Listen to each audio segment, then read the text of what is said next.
부부 사이가 애틋한 걸로 유명하시잖아요. When I fall in love 그대와 함께 한다면 곧 사라질 꿈이라도 뭔가 이 애틋한 비결 그런 게 있을 것 같아요. 서로 너무 사랑하는 비결. 말이라고 하셨잖아요. 그런데 저는 뭐 애칭이 뭐 이쁘나 이렇게 부르거든요. 듣기만 해도 좋네요. 근데 진짜 이게 재밌는 게 뭐냐면 밖에서 아내가 뭐 이렇게 쇼핑 같은 거 하고 있으면 못 들을 때가 있잖아요. 그러면 이쁘나 부르면 주위에 있는 여자분 다섯 분이 약간 오분이가 돌아보거든요. 이렇게. 이분이 5명. 네, 그래서 야 진짜 이렇게 부르면 참 뭔가 부부 관계에 되게 좋을 수도 있겠다라는 생각이 그때 했었고. 네네. 남편이 나에게 이쁘나 불러주면 어떨 것 같아요? 너무 좋을 것 같죠. 그죠? 근데 돈 들었나요? 안 들었어요. 엄청나게 애를 써야 하나요? 아니요. 불가능한 일인가요? 아니요. 근데 여러분은 왜 안 하시는 거예요? 아, 오늘 이 자리엔 저 말고 저희 남편이 와 있었어요. 부부간에 이렇게 말을 해야 되는데 서로 안 좋은 말들을 주고받는 그런 경우 많이 있잖아요. 저도 이제 아침에 생방송 진행하면서 그런 부부들을 한 10년 동안 매주 만났습니다. 예, 아주 오래된 캐캐묵은 옛날 이야기를 30년, 40년, 50년을 품고 사시다가 나오세요. 거기는 이제 주로 대부분 남편에 대한 성토 장으로 바뀝니다. 근데 남편들은 왜 나오시는 걸까 저는 너무 궁금했거든요. 그러니까요. 전국적으로 망신당하는데 여길 왜 나오시지? 그렇죠. 근데 이제 부인이 그렇게 말씀하신다는 거예요. 당신 나랑 나가서 1시간 동안 내 얘기 들을 거면 내가 당신이랑 평생 살고 여기 안 나가면 이혼해. 나오시겠죠, 선생님? 초강수네요. 초강수. 나가야죠 뭐. 네네. 그러면 대부분 나오십니다. 그리고 1시간 동안 얘기를 하시고 들으시는데요. 제가 그때 느꼈던 건 이 사무친 이야기는 아무리 세월이 오래 흘러도 잊히지 않는구나. 그래서 저는 그걸 감정 기억이라고 표현해요. 네. 그러니까 우리가 옛날 얘기 다 잊어버리잖아요. 근데 감정이 들어간 기억은 몇십 년이 지나도 생생해요. 마치 어제 있었던 일처럼 이야기합니다. 당신이 그때 그 담장 너머로 날 보고 있었잖아. 이런 얘기를 하십니다. 그때 시어머니가 나 야단칠 때 당신이 모른 척하고 등 돌리고 있었지. 이걸 다 기억하시더라고요. 40년, 50년이 지나도. 그래서 이 감정의 기억이 담길 만한 그런 언행을 하시면 안 되는 거더라고요. 평생 가는 거더라고요. 그리고 또 놀라운 건 뭐냐면 그렇게 한번 이야기하면 10년 묵은 체중이 쑥 내려가는 것처럼 가실 때 부인의 표정이 너무 편안해 보입니다. 그리고 남편들께서는 대충 이렇게 나가세요. 그리고 저에게 한마디 하십니다. 결혼해야지. 제가 속으로 그랬어요. 선생님 같은 분 만날까 봐 못하겠어요. 그건 농담이고요. 그래서 사실 가만히 생각해 보면 우리 부부 간에도 우리 모녀 간에도 감정 기억이 있을 수 있어요. 그래서 얘기를 해야 하는데 어떻게 얘기를 해야 하나를 제가 생각을 해봤는데요. 그 감정 기억이 묻어있는 공간을 벗어나셔야 하는 것 같아요. 집에는 상처가 있다. 어떤 건축가가 한 말이에요. 집에선 싸움도 일어나고 누가 아프기도 하고 울기도 하고. 그래서 집에 서는 사람들이 솔직하게 이야기를 오히려 못한다는 거예요. 그래서 집에서 나와서 부부간에 모녀간에 요즘 젊은 사람들이 많이 간다는 카페도 한번 가보고 공간이 달라지잖아요. 대화가 달라집니다. 그리고 오래전에 제가 그 어린이 동요대회 하던 그 시절 저희 팀에 아주 오래전이죠. 남성 방송 작가님이 계셨는데 이분이 부부간의 사이가 그렇게 좋으세요. 신혼이냐면 아니에요. 그런데 항상 이분이 웃고 계세요. 그만 이러세요. 아니 어저께는 내가 화장실 갔는데 휴지가 떨어진 거예요. 그럴 수 있잖아요. 휴지 좀 갖다 달라고 하셨겠죠? 그럼 보통 어떻게 할 거예요, 아내는? 쏙 주고 문을 닫고 나오죠. 근데 이렇게 휴지를 준 아내가 문을 요만큼 열고 보고 있더래요, 남편을. 그래서 당신 뭐 하는 거냐고 빨리 문 닫았더니 아우 나는 당신을 잠시라도 안 보면 너무 싫어요. 나는 당신을 보는 게 너무 좋아요. 그러더라는 거예요. 결혼한 지 10년이 넘었는데. 그건 기적 아닌가요? 그렇죠. 근데 그런 기적이 어떻게 생겨났느냐면 어느 날은 이분이 회의를 하러 오셨는데 계속 하품을 하시는 거예요. 그래서 작가님 어제 못 주무셨어요? 왜 이렇게 하품을 많이 하셨더니 어저께 아내랑 밤새 얘기하느라고 한 잠도 못 잤어요. 이러시는 거예요. 부인하고 얘기하는 게 너무 재밌어서 한 잠도 못 부럽죠. 부부간에도 가장 중요한 게 대화. 그래서 요즘 젊은 사람들 MZ 세대들에게 이상형을 물어보면 대부분 이렇게 말합니다. 뭐라고 말할까요? 말이 잘 통하는 사람? 네, 그렇게 말하지 않고 티키타카가 되는 사람이에요. 이렇게 말을 합니다. 재벌집 막내 아들 막 이런 드라마 엄청 너무 재밌어요. 그죠? 너무 재밌었죠. 네. 실제로 재벌가에서 비서로 일했던 사람에게 들은 말입니다. 그 비서가 하는 중요한 업무 중에 하나가 설 연휴를 앞두고 회장님은 어느 나라로 여행을 갈지, 사모님은 어느 나라로 여행을 갈지, 큰아들네, 작은아들네는 어디로 갈지를 서로 겹치지 않게 정리하는 거래요. 저는 정말 그분들이 아무리 돈이 많아도 정말 행복할까? 그런 얘기를 듣고 제가 진행했던 아침 프로그램에 나왔던 가족을 보게 되었어요. 쌀집하고 슈퍼를 하는 집이에요. 근데 가족 노래자랑에 온 가족이 나왔어요. 인터뷰를 하는데 깔깔깔깔깔 웃음이 끊이질 않아요. 그래서 아니 어떻게 이렇게 가족이 사이가 좋으세요? 아우 저희는 뭐 이런 고스톱을 쳐요. 이런 얘기를 하시는 거예요. 며느님이. 아 진짜요? 아니 그러면 이렇게 어머니 아버지랑 이렇게 아유 뭐 어려워요. 아버지 지금 떡 먹어 떡 이거 먹어야 돼. 이런 얘기도 해요. 저희는 후수도도요. 이런 얘기 하시더라고요. 정말 웃음이 끊이지 않는지 대화가 끊이지 않는지 저는 이들이 훨씬 행복해 보이더라고요. 네. 그래서 행복의 기준은 뭘까? 돈? 아닌 것 같아요. 대화인 것 같아요. 반대로 대화를 잘 못하는 사람은 저는 이렇다고 생각해요. 상대의 마음과는 관계없이 내가 그냥 고백을 하는 사람. 일방통행인 거죠. 그 고백을 들었을 때 상대가 얼마나 당황하거나 곤란할지, 반대로 얼마나 행복할지 이런 건 감안하지 않고 내가 저 사람을 좋아하니까 말해야지. 가서 무조건 말을 하면 상대가 얼마나 당황스럽고 그리고 사무실에서 사람들 다 있는 데서 만약에 고백을 한다고 생각해 보세요. 고백은 그렇게 하면 안 된다고 생각하시면서 왜 대화는 그렇게 하시죠? 그 사람의 마음이 어떨지, 그 사람이 이걸 받아들일 수 있을지, 남들이 보는 걸 싫어하진 않을지 왜 생각을 하지 않으시나요? 저는 고백과 대화가 다르지 않다고 생각을 해요. 지금까지 이제 대화란 어떤 것이고 어떤 사람이 대화를 잘하는 사람인지 우리가 이런 얘기들을 좀 해봤잖아요. 다행히도 이제 제가 오랫동안 방송하면서 큰 방송사고 없이 여기까지 오게 되었는데요. 한 번은 좀 방송사고는 아니지만 제가 좀 사과하고 싶은 분이 계셔서 간단히 좀 말씀을 드리겠습니다. 제가 이분을 정말 좋아해요. 이분의 팬이에요. 뭐 이분이 나오는 뭐 영화도 뭐 열심히 보고 이런 팬인데요. 그날 제 생일이었는데 갑자기 라디오 진행을 하는데 생방송인데 저희 제작진이 전화 연결을 한다는 거예요. 저희는 전화 연결하는 적이 한 번도 없었어요. 15년 동안 처음이었어요. 그래서 저는 큰 사고가 났구나. 그럼 나는 침착하게 상황을 정리해서 말씀드려야지. 이렇게 결심을 하였어요. 여보세요? 이렇게 받았어요. 네, 여보세요? 안녕하세요? 하시는 거에서 네, 어디 사시는 누구십니까? 아, 네, 저는 정우성입니다. 설마. 네? 설마. 네, 정우성 씨 어디에 사시는? 저 영화배우 정우성입니다.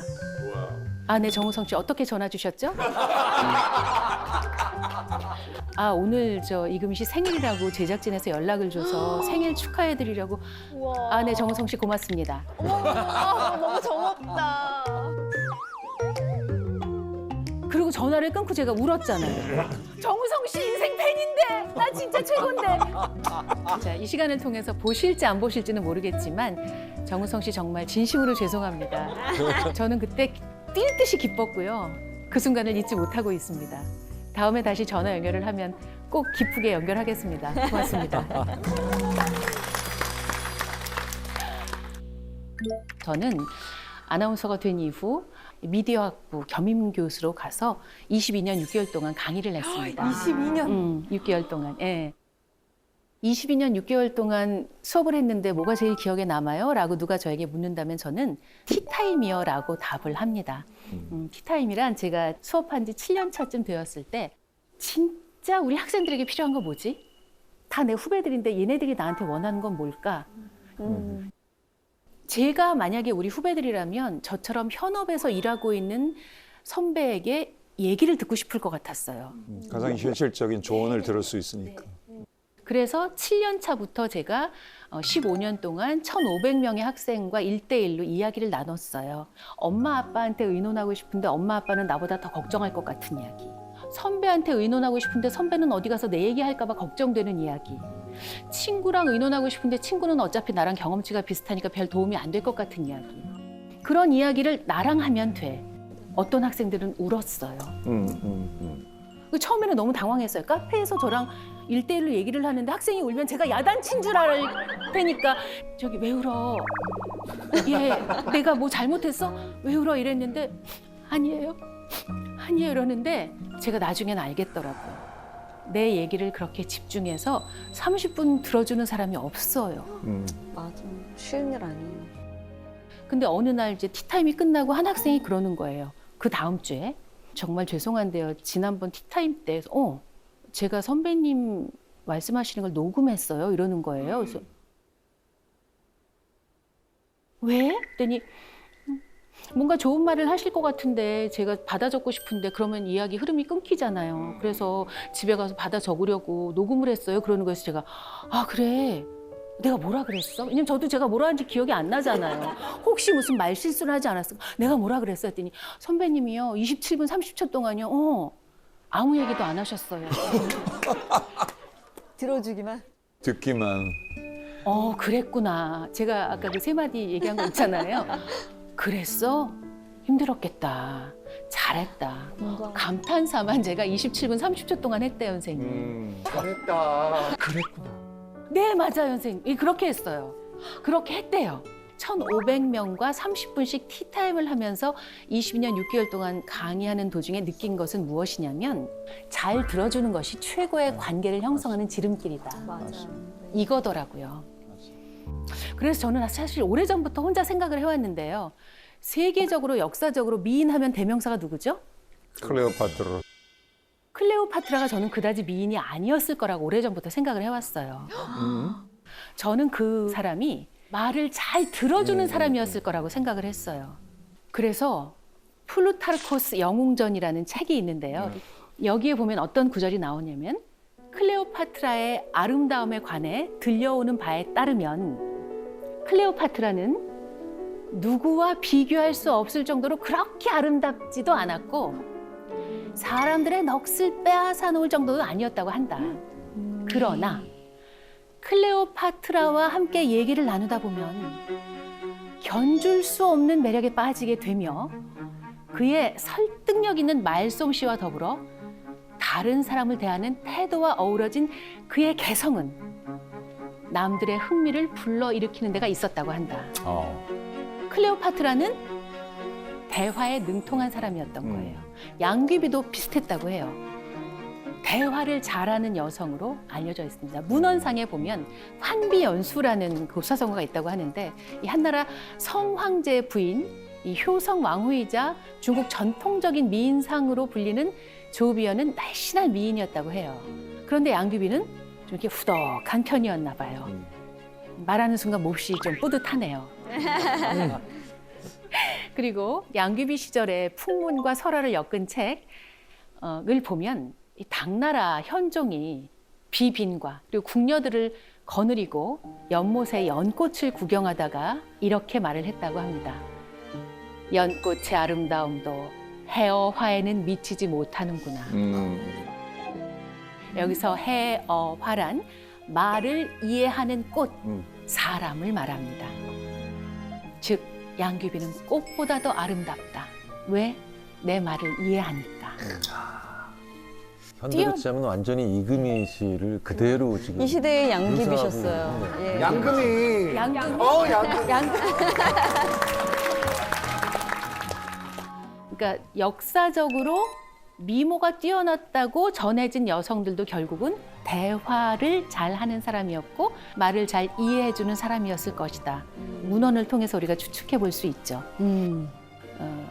여러분 혼자 말하기 말고 일상생활을 하면서 다른 사람과 대화를 나누며 관계를 잘 만들고 싶으시죠? 네. 저는 약간 이렇게 학교 다닐 때는 이 계속 매일매일 보니까 이게 트러블이 있어도 얘랑 화해를 해야만 하잖아요. 이제 어른이 되고 나서는 한 번 화를 내면 안 봐도 상관이 없잖아요. 그래서 어떻게 화해를 해야 될지도 모르겠고 아예 화를 안 내고 참아버리면 이 사람이 너무 싫고 그걸 참는 방법도 잘 모르겠고. 그런 얘기 어른들이 하세요. 순한 사람이 화내면 무섭다. 맞아요. 네. 그건 왜 그런 거냐면 순한 사람은 10번 중에 9번을 참기 때문이에요. 9번 참고 한 번 화내는 거기 때문에 이거는 곱하기 10을 해줘야 되는 거거든요. 그렇죠. 폭발해버리죠. 그렇죠. 폭발해버리는 거죠. 근데 기껏 참았다가 한 번 폭발하면 이미지 무너지죠. 관계 힘들어지죠. 일단 내가 너무 싫어.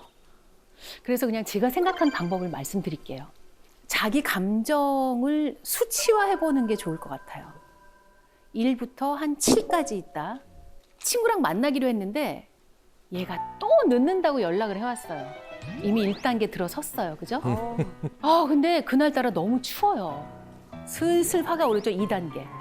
얘가 막힌다고 더 늦는다는 거예요. 3단계. 안 되겠어. 너무 추우니까 커피를 사러 갔어요. 줄이 너무 길어요. 4단계. 간신히 내 차례가 왔어요. 카드 단말기가 고장이 났대요. 나 현금도 없고 갑자기 5단계. 9단계. 그죠? 네. 나는 이미 부글부글 하고 있고 이미 5단계까지 왔고 친구 얼굴을 보는 순간 어떻게 돼요? 폭발을 하는 거예요. 그럴 때 그냥 한 3단계쯤 됐을 때 그냥 포기를 하시고 그냥 집으로 가시거나 미안해 오늘 너무 추워서 나 너무 컨디션 안 좋아 집으로 갈게 그게 나은 것 같아요. 7단계 돼서 폭발하고 그 친구랑 보내 안 보내 이러는 것보다는 단계 그리고 점수화하는 수치화하는 거는요 객관화시키는 거예요. 내 감정으로부터 객관화. 마치 남의 감정인 것처럼 그러면 화가 숫자로 가버리거든요. 이제 완충지대를 두는 거죠. 수치화. 저 같은 경우는 가까운 사람은 뭐 부탁을 하거나 그러면은 솔직히 상황을 설명해서 이렇게 거절을 잘 하는 편인데 그 모임 같은 거 있잖아요. 저는 이제 일산 살고 있기 때문에 특히 이제 자주 강남에서 만나자 막 그래요. 그럼 나갔다 오면 반나절이 날아가요. 그럼요. 시간이. 근데 그거를 갖다가 거절을 갖다가 완곡하게 어떻게 해야 되는데 거절하기가 조금 힘든 것 같아요. 저도 사실 한때 거절 못하는 병에 걸려서 근데 그게 정말 이렇게 압박감이 와요. 이럴 때 어떻게 거절을 하면 좋을지 좀 생각을 해봤어요. 거절할 때는 그쪽에게 선택권을 주는 것도 나쁘지 않다고 들었어요. 상대방에게. 네네네, 상대방에게. 그러니까 예를 어떤 들면 식으로? 그 모임을 주선하시는 분에게 솔직하게 말씀을 하시는 거죠. 네. 너무 가기 싫어요. 아니 지금 집에서 출발을 하면 강남까지 가는데 2시간 반. 네. 식사하고 저녁에 들어오는데 2시간 반. 5시간이 걸리는데 어떻게 하면 좋을까요? 아, 외려. 신박한데요? 네네. 그러면 그쪽에서 5시간이나 걸려요? 그럼 다음번에 우리가 한번 일산 쪽으로 가볼까요? 이럴 수도 있고. 상대가 외려 내 입장을 배려하게끔. 그리고 시간을 조금 벌어라. 지연 작전을 조금 펴라. 그러니까 시간이 지난 후에 거절을 당하면 기대가 약간 사그러져서 덜 화가 난다고 해요. 실제로 냉철한 조언이라는 책에서 그런 구절이 있다고 합니다. 상대가 거절의 말에 상처 입지 않도록 적당한 시간이 지난 후에 정중하게 거절하라. 왜냐하면 대부분의 사람들은 어느 정도 시간이 흐른 후에 거절하는 것은 손쉽게 받아들인다. 그동안 처음에 가졌던 기대감이 상당 부분 사그라지기 때문이다.